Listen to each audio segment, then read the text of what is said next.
Beneath the steaming jungles of Guadalcanal, the war wasn't only fought on the beaches and ridges. It was fought underground, in tunnels and dugouts where men hid, starved, bled, and died. Marines stumbled upon chambers filled with abandoned weapons, collapsed bunkers, and eerie signs of life frozen in place. Some tunnels still held grenades ready to explode. Others, the personal belongings of soldiers who never walked out. What exactly was left down there? And what secrets did those tunnels keep sealed for decades after the guns fell silent? Stay with me. By the end, you'll see why what they found in the dark of World War II is still haunting today. And if you want to uncover more of these hidden stories from World War II, make sure to hit subscribe right now, because this is only the beginning. When Japanese engineers first arrived on Guadalcanal in 1942, they faced a problem. How do you hold an island constantly battered by American aircraft, artillery, and naval bombardment? The answer lay beneath the earth. Instead of relying only on surface fortifications, they began carving into ridges and digging deep into the volcanic soil. These weren't the vast, sophisticated tunnel labyrinths that would later define battles like Iwo Jima. They were simpler, shallow dugouts, spider holes, short passages reinforced with timber and palm logs. Yet even in their crude state, these positions gave the Japanese a way to survive the relentless pounding from the sky and the sea. The tunnels served several purposes. First, they offered protection. A squad hidden underground could ride out shelling that obliterated anything exposed above ground. Second, they provided concealment. From the outside, many tunnel entrances were nearly invisible, disguised with brush or camouflaged by natural terrain. This allowed Japanese soldiers to disappear into the earth and then re-emerge behind American lines. Third,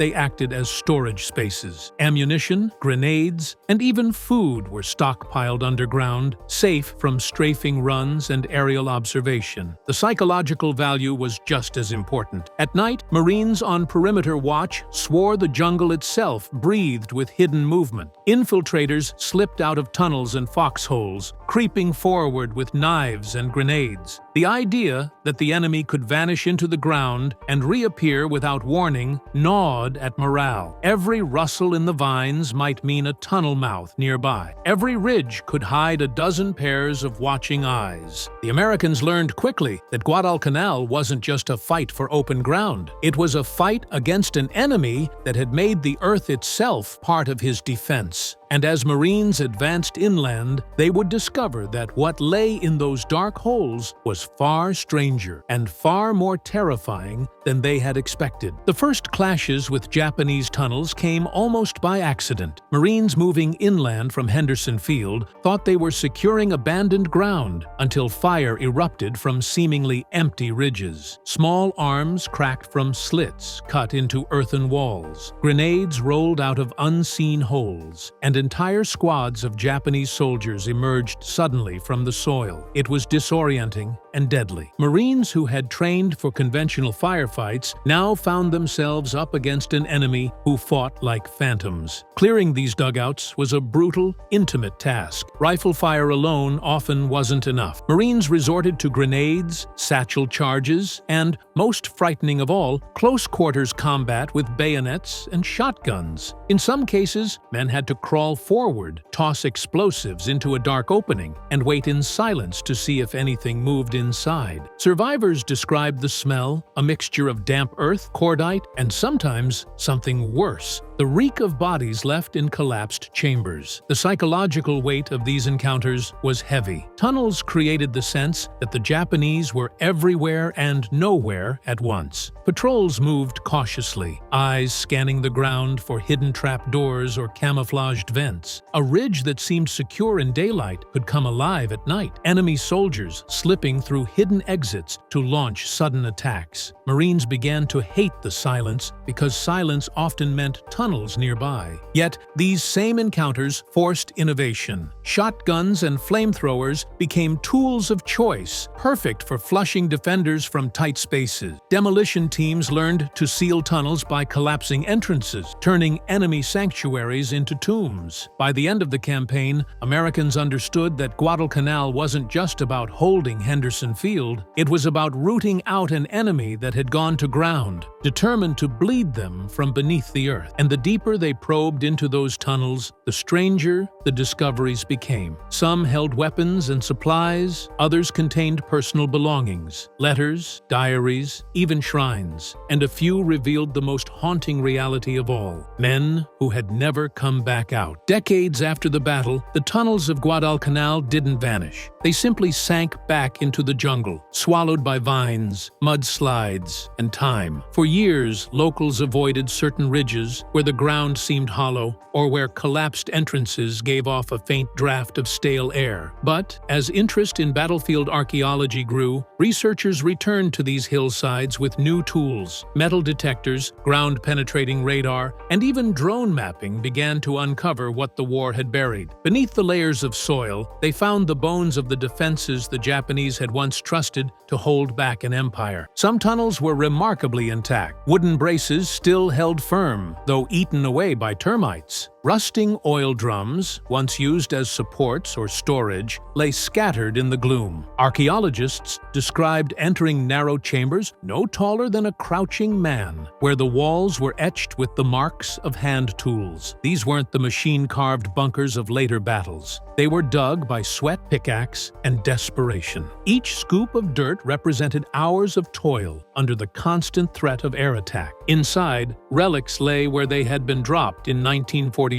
American teams found piles of Arasaka ammunition, still boxed but corroded into solid blocks. Empty sake bottles lay beside helmets and mess kits. A few tunnels revealed eerie signs of habitation. Sleeping mats rotted into the floor, cooking tins blackened by soot, even personal belongings like shaving kits and playing cards. It was a glimpse into the underground life of soldiers who spent days hidden from the sky. In some cases, archaeologists stumbled into darker evidence, partial remains of Japanese soldiers who had been trapped when explosives sealed their exits, bones half buried under collapsed walls, diaries too waterlogged to read, but still carrying the ghost of handwriting. Every discovery reinforced the reality that these tunnels were not simply military structures, they were tombs. Time had preserved them as silent capsules of a war fought beneath the ground, waiting for someone to peel back the layers of jungle and memory. The tunnels of Guadalcanal were not just shelters, they were hidden arsenals. Marines who breached them during the campaign often found themselves staring at stockpiles of weapons and ammunition, caches meant to fuel surprise attacks and night raids. Some entrances led to small chambers stacked with Arasaka rifles propped against the walls, their wood darkened by humidity. Ammunition crates were piled high, many packed with 6.5mm rounds, grenades, and mortars. Some were booby-trapped, rigged to detonate if disturbed. Clearing them required both courage and caution, as one wrong step could trigger a chain of explosions. Over time, many of these caches remained untouched, slowly corroding in the darkness. Archaeologists decades later discovered grenades with fuses still intact, machine gun parts fused by rust, and bayonets that could still cut if cleaned. In some areas, stockpiles included Japanese Type 92 heavy machine guns, disassembled and stored underground, waiting for a chance to be reassembled during a breakout. The sheer volume of material suggested that the Japanese expected to hold Guadalcanal far longer than they actually did. But weapons weren't the only finds. Ammunition wasn't limited to bullets and mortars. Marines discovered strange hordes of improvised devices, glass bottles filled with fuel, meant as crude firebombs, wooden boxes of signal flares, still bright decades later when tested. And in rare cases, the tunnels held captured Allied equipment, American canteens, weapons, cartridges, and helmets, taken from fallen Marines and dragged into the dark. The stockpiles also revealed a stark truth. Even though the Japanese filled their tunnels with weapons, they often lacked the supplies to sustain themselves. Food tins were found beside grenades, medical kits stored next to rifle racks. The tunnels weren't just arsenals, they were lifelines, places where soldiers ate, slept, and prepared for the next desperate attack. For Marines who broke into these caches during the war, the discoveries weren't just about firepower. They were grim reminders that every tunnel was a potential ambush, every cache a springboard for another night of bloodshed. Not every discovery in the Guadalcanal tunnels was about weapons or strategy. Some of the most haunting finds were deeply human, the everyday objects that reminded Marines and later archaeologists that beneath the uniforms were men clinging to fragments of ordinary life. In chamber after chamber, personal artifacts emerged from the soil, preserved by darkness and damp air. Marines clearing tunnels sometimes came across mess kits, still holding the charred remains of rice or fish. Canteens engraved with kanji sat beside rotting sandals. Shaving kits with rusty razors told of men trying to maintain routine in a place where sunlight rarely reached. Archaeologists decades later added more eerie details: toothbrushes with their bristles intact, coins scattered on the floor, and sake bottles resting against earthen walls as though a soldier had just set them down. Letters and diaries surfaced too, though often water-damaged and unreadable. Some carried fragments of poetry, prayers, or farewell notes. Even the incomplete ones spoke volumes about the desperation of men trapped in a foreign jungle, far from home, digging into the earth for survival. In a few cases, shrines were discovered, small offerings tucked into niches in the walls with paper charms or tiny wooden carvings. They were tokens of faith carried underground in the hope of protection. For the Marines who stumbled on these objects during the campaign, the effect was unsettling. They expected soldiers. They found human lives reduced to scraps in the dirt. Some Marines admitted that finding a diary or a photograph of a family back in Japan made them pause, if only for a moment, before returning to the brutality of clearing operations. The tunnels stripped away the myth of an anonymous enemy. Here were the lives of individuals, frozen in place, unable to escape the war that swallowed them. These artifacts told a second story, one not about strategy or firepower, but about the emotional cost of fighting underground. For every weapon left behind, there was also a fragment of normalcy, a comb, a cup, or a photo of a loved one. And long after the war ended, these items served as haunting reminders that the tunnels were not just fortifications, but shelters for men whose humanity was buried, along with their defenses. Among the most disturbing tunnel discoveries were makeshift medical stations. The Japanese on Guadalcanal lacked proper hospitals, so they turned dugouts and caves into crude infirmaries. These were places where the wounded were carried after battle, where surgeons worked by candlelight or lanterns, and where the smell of blood never left the air. For Marines who uncovered them, the scenes were unforgettable. Inside some tunnels, they found stretchers fashioned from bamboo, stained dark with dried blood. Surgical tools lay scattered, scalpels, clamps, and needles, rusted but still recognizable. Medicine bottles sat on shelves carved into the dirt walls. Their labels faded, but their contents sometimes still intact. Bandages, once white, were found heaped in piles, now yellowed and stiff with age. These dugouts weren't sterile hospitals, they were grim chambers of survival, where doctors tried to save lives with almost nothing. Archaeologists in later decades uncovered even more chilling evidence. Bones bearing saw marks suggested amputations had been performed underground. Accounts from veterans recalled hearing muffled screams from within caves, where soldiers endured surgery without proper anesthesia. Some tunnels contained records of patients, rough lists scrawled in notebooks, marking names and injuries. Others were silent tombs, still holding the remains of men who had died on operating mats and were never carried out. What struck Marines most was the contrast between the organized chaos of these medical dugouts and the hopelessness they radiated. Supplies were scarce, infections rampant, and many wounded knew they would never leave the tunnels alive. For Americans, finding these places was a grim reminder of how far the Japanese were willing to go to resist. Fighting fighting from underground hospitals where death was as common as life. These underground infirmaries also revealed the endurance of those trapped inside. Even without proper equipment, doctors and medics fought to preserve their comrades. Their efforts, preserved in rusted instruments and blood-stained stretchers, told a story of loyalty and desperation. But they also exposed the horror of subterranean warfare. When the ground itself became a hospital, it also became a grave. When the war ended, the battlefields of Guadalcanal didn't vanish overnight. The jungles slowly reclaimed them,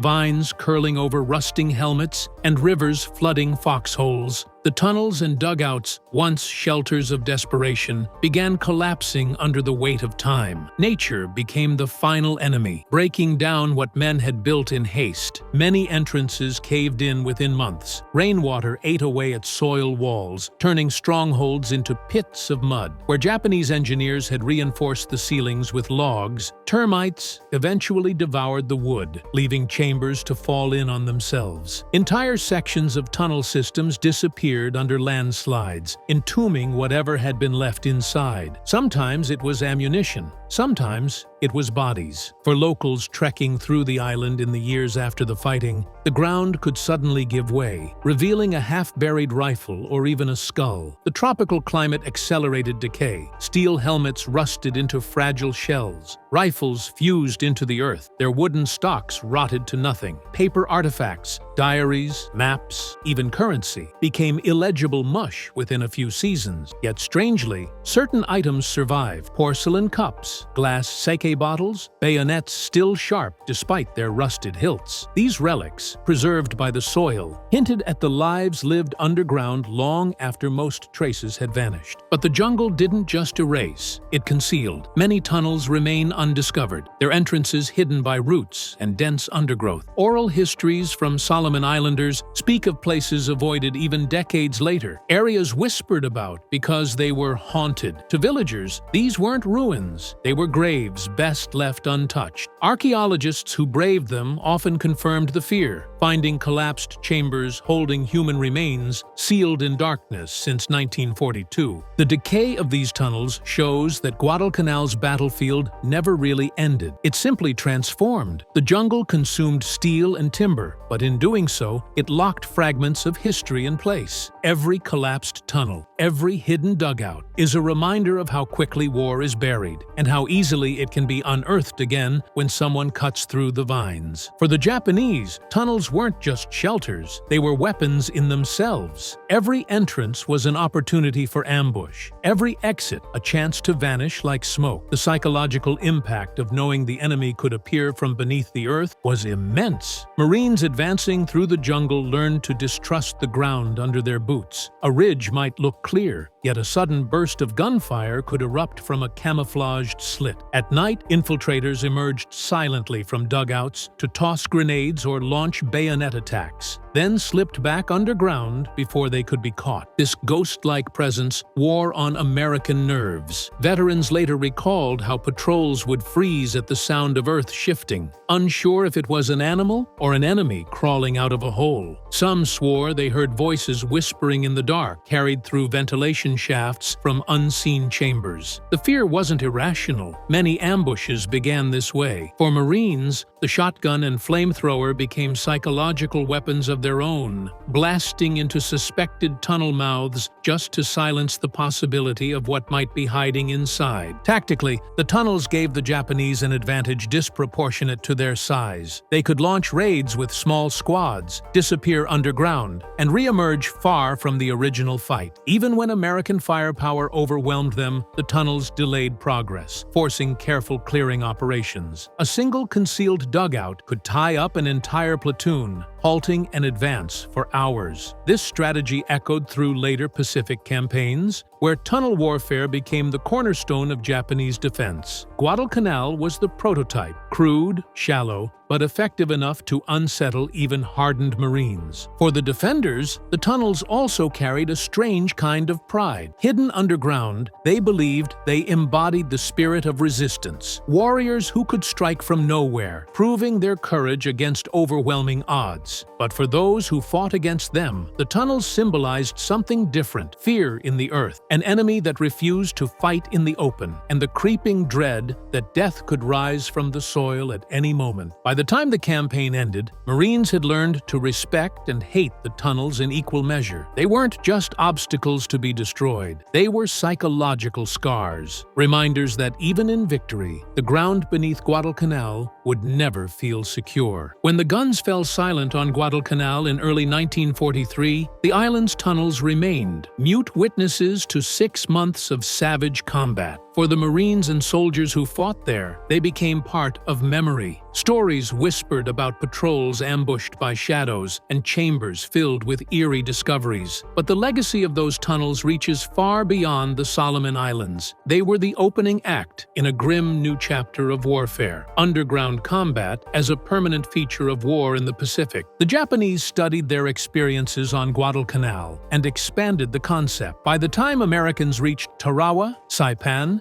Iwo Jima, and Okinawa, the tunnel networks had grown from crude dugouts into sprawling labyrinths of stone and concrete. Entire regiments could hide underground, surfacing only to strike before vanishing again. The lessons Americans learned on Guadalcanal, the need for flamethrowers, satchel charges, shotguns, and sealing tactics, became doctrine. What began in shallow holes on that jungle island matured into the blowtorch and corkscrew tactics that defined the later Pacific War. But there is another legacy, one not measured in tactics. Guadalcanal's tunnels remind us of the human desperation behind the strategy. Soldiers dug those holes with blistered hands, sweating in the dark, hoping dirt walls could protect them from bombs and bullets. Many died in those spaces, entombed by collapsing soil or trapped by explosives. For decades, their belongings, letters, sake bottles, photographs, waited in silence, telling the story of men reduced to shadows of their former lives. Archaeologists who unearth these tunnels today often describe them as time capsule, but also as graves. Each artifact carries a voice from 1942,